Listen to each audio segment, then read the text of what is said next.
Hey guys, welcome to today's MCAT question of the day. As always, we will be working our way through one of the many MCAT practice problems found at MCATselfprep.com, the home of the free MCAT prep course. I'm Andrew George, a 99th percentile MCAT tutor, and I will be walking you through today's practice problem as if you're one of my private tutoring students.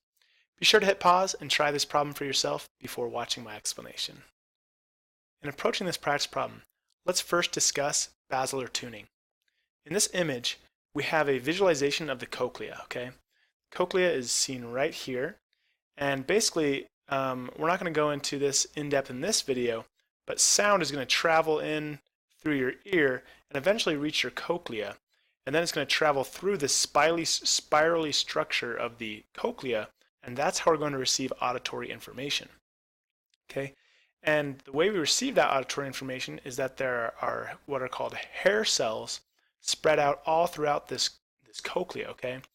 And the hair cells at one end of the cochlea are going to register different frequencies of sound as compared to the other end of the cochlea, okay? Now we have the base of the cochlea, and we also have the apex of the cochlea. And seen on the diagram at the bottom, the base would be right here, and the apex is the very top of this seashell looking structure, okay?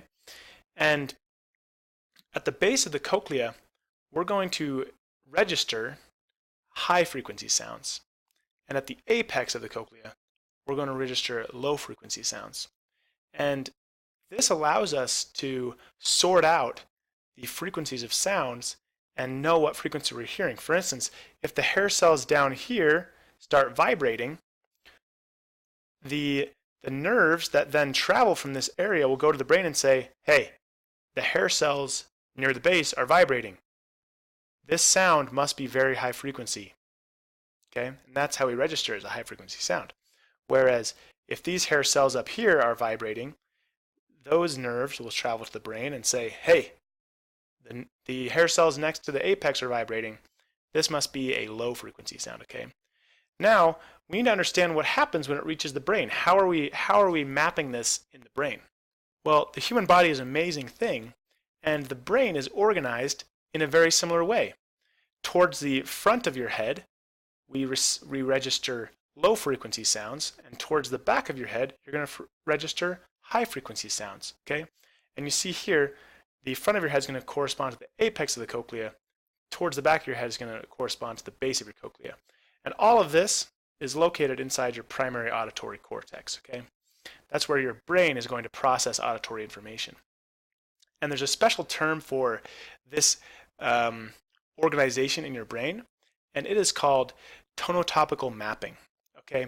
So remember, now we've dealt with two terms. Inside the cochlea, we call this frequency organization basilar tuning. And the way I remember that that's in the ear is that there's a structure in your ear called the basilar membrane.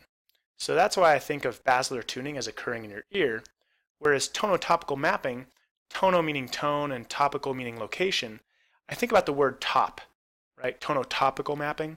Top, I think about the top of my head, right? So the brain is in the top of my head, therefore tonotopical mapping happens in my brain.